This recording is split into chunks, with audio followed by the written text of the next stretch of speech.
Picture a thriller that doesn't rely on graphic violence or super intense scenes to keep you on the edge. Instead, it pulls you into a profoundly unsettling atmosphere that challenges the usual tropes of the genre. That's exactly what Denis Villeneuve's Prisoners does, which I believe is one of the best thrillers I've seen in the past few years. It weaves a dark narrative in a way that goes beyond your typical suspense movie, so much so that at times, it even feels like a horror movie. So today I'm here to tell you how Prisoners uses its visual style to create this lasting, spine-tingling atmosphere that sticks with you even after the credits start rolling.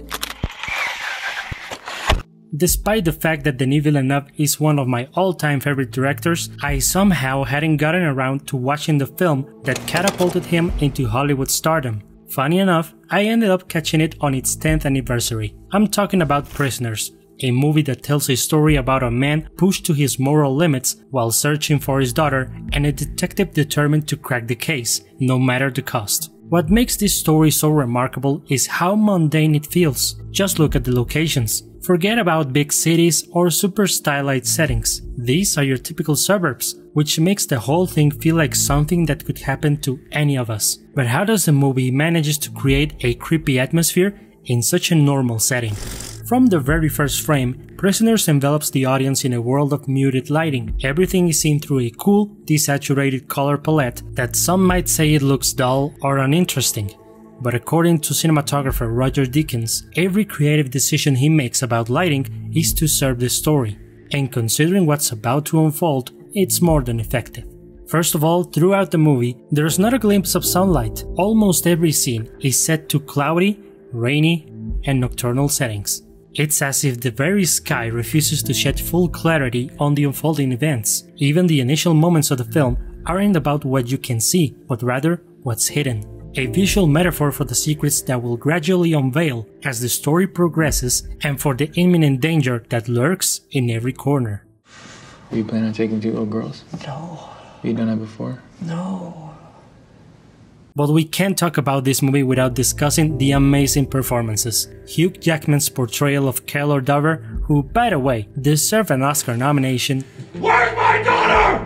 is a clear example of how light and shadow mirror a character's journey. When we meet him with his family at the beginning of the movie, warm tones prevail, but nothing too exaggerated. It actually feels quite natural for a home scene. But Brian, you might say, what about the famous torture scene? That one has warm tones, but the vibe is anything but homely. Well, you're right, there are warm tones, just like in all the interior scenes. However, they don't feel welcoming at all, not just because Hugh Jackman is beating the crap out of poor Paul Dano, but also notice how the shadows are much more pronounced in this scene. It immediately sets the stage for Keller's detachment from his humanity.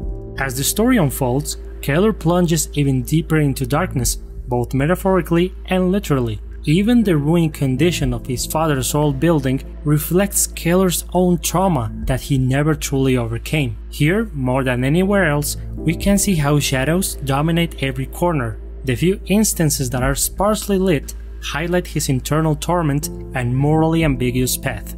But what really caught my attention was Deakins' restraint in not falling into an exaggerated cinematography or over-dramatizing it. And also, I took a look at his composition. For example, in the scene where Detective Loki meets the suspect Alex Jones, he's initially presented in the midst of darkness, which immediately makes us think he's a suspect. But when Loki shines his flashlight on him while trying to escape, Alex's face shows confusion upon exposure, emphasizing his isolation and vulnerability. It's a subtle yet powerful visual technique that encapsulates the complexity of his character, someone who is both an antagonist and a victim, both obscured and exposed. On the other hand, light serves as a symbolic beacon of hope and truth throughout the film.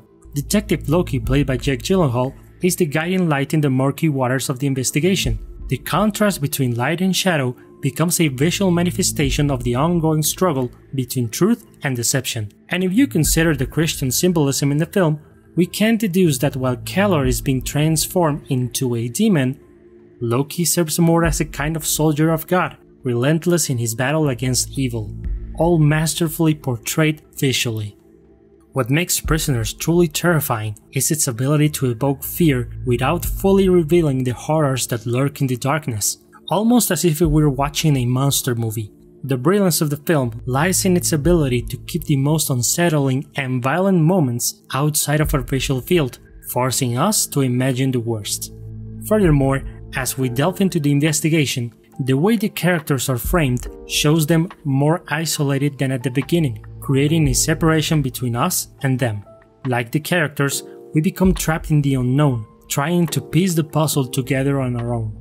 The unseen horror of Prisoners encapsulates the unsettling essence of the movie, a psychological exploration told by the way light and shadow are manipulated. While its cinematography might seem simple, the film immerses us in a chilling psychological abyss where the horrors of the human mind become the true antagonist, all while making us question what we would do in the same situation and how far we would be willing to go. While light and shadow create a balance that is both eerie and realistic, they reflect the characters' choices and the anguish of the girl's uncertain fate. In the end, Prisoners reminds us that the true horror often resides not in the monsters under your bed, but in the darkest corners of our own minds. So if you haven't seen it yet, or it's been a while since you have, I recommend watching it on its 10th anniversary and paying close attention to the use of light and shadow. Take a look at how it shapes the character's journey and conveys their internal torment.